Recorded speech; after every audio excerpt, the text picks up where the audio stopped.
Ada kembali bersama kami di Kaltara Bicara. Kita bicara data, bicara fakta, dan jaksa menyapa bersama Bung Andi. Pak Andi, tadi sebelum jeda pariwara saya sempat tanyakan apakah kasus besar kecilnya atau berat tidaknya kasus itu mempengaruhi kepercayaan publik secara signifikan atau seperti apa kalau dari Pak Andi sendiri? Ya, tentu sangat berpengaruh ya terhadap kepercayaan publik. Bagaimana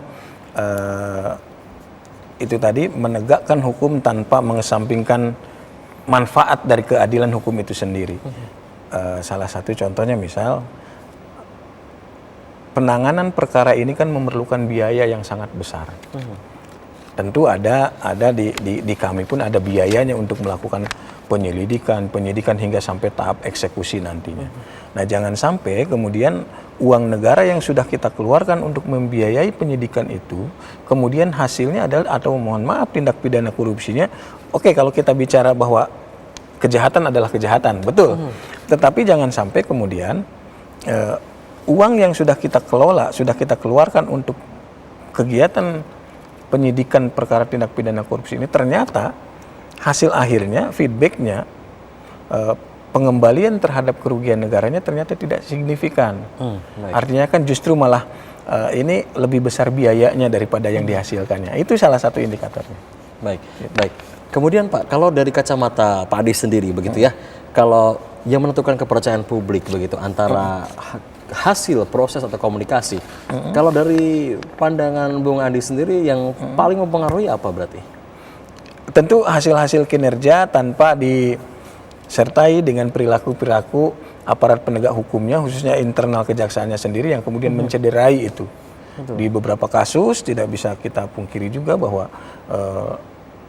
ada penanganan-penanganan yang justru kemudian membuat itu menjadi ketidakpercayaan publik malah meningkat akibat penyelewengan-penyelewengan. Tapi saya yakin itu bisa jadi juga karena masyarakat atau publik hanya melihat kejadian-kejadian ini sepotong-sepotong atau tidak melihat secara keseluruhan, secara utuh dari case by case-nya. Bahwa kita mulai dari penyidikan, kemudian sampai menetapkan tersangka, sampai membawa tersangka ini menjadi terdakwa di persidangan. Kemudian sampailah kami pada saat penuntutan. Sementara yang di ruang-ruang publik, kejadian-kejadiannya adalah masyarakat cenderung lebih melihat mana yang lagi booming.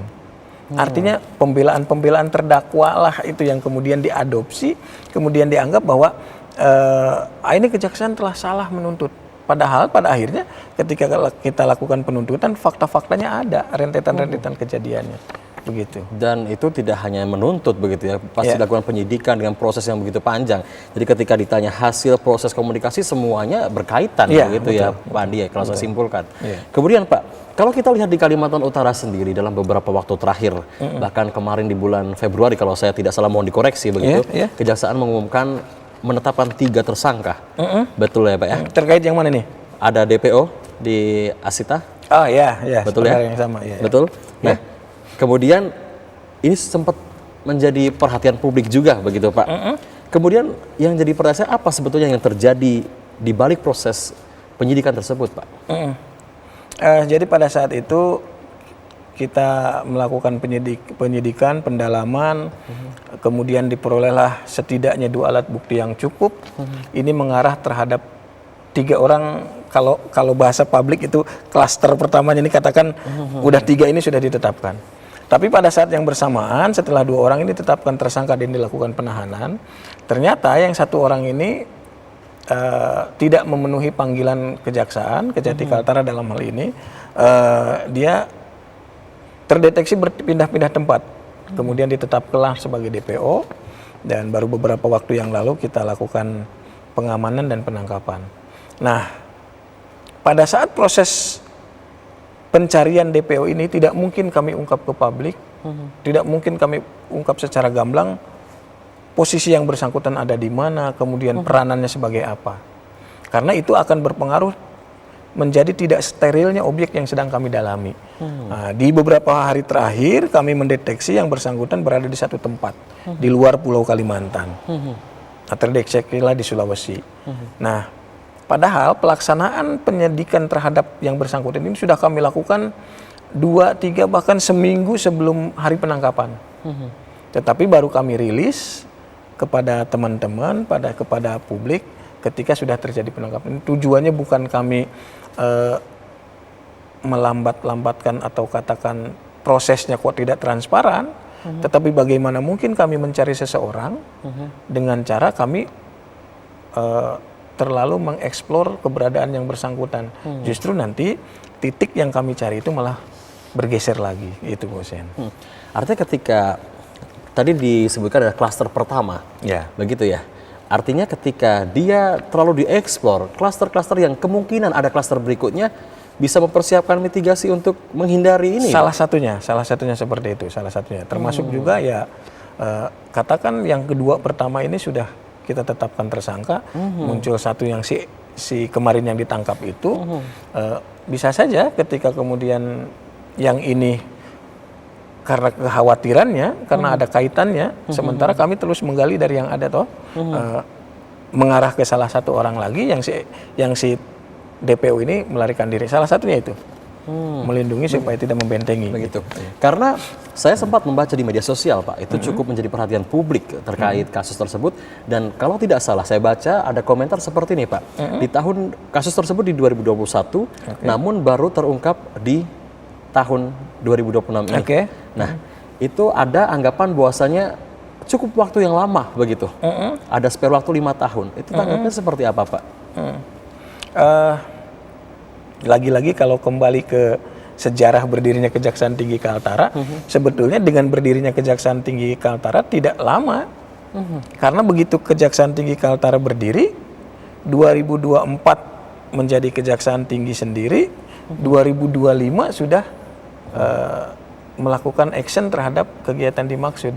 Kalau kita runut ke 2021 bisa saja, mungkin karena jarak dan waktu antara ibu kota provinsi yang di Kalimantan Timur dengan sini yang terlalu memakan waktu dan lain sebagainya. Tetapi faktanya bahwa ketika Kejaksaan Tinggi Kalimantan Utara berdiri, peristiwa-peristiwa yang diduga pidana tersebut kami dalami. Dan bisa kami sampai pada tahap penetapan tersangka dan penahanan terhadap 3 tersangka. Artinya sebetulnya gerak cepat melesat, Pak. Betul. Karena waktu 2 tahun dengan jangka kita kalau flashback kasus di 2021 itu kan mundur. Jadi dalam 2 tahun dan sekarang sudah ditetapkan sebagai tersangka. Sebetulnya waktu yang cepat ya, Pak ya? Sangat cepat, menurut saya sangat cepat. Sangat cepat ya, karena itu flashbacknya lama loh Pak, 5 tahunnya. Betul. Kemudian Pak, ini berkaitan juga dengan pertanyaan saya berikutnya.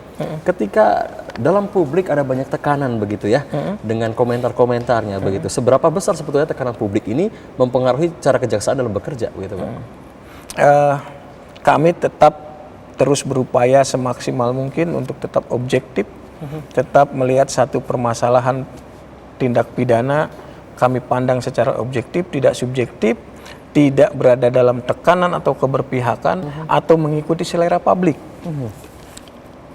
Kami kira informasi-informasi kemudian narasi-narasi yang dibangun di ruang-ruang publik, di ruang-ruang yang bisa kita baca bersama ini hanya sebatas suplemen atau tambahan-tambahan informasi sambil kami tetap terus bekerja untuk tidak mencampur adukan antara fakta dan asumsi.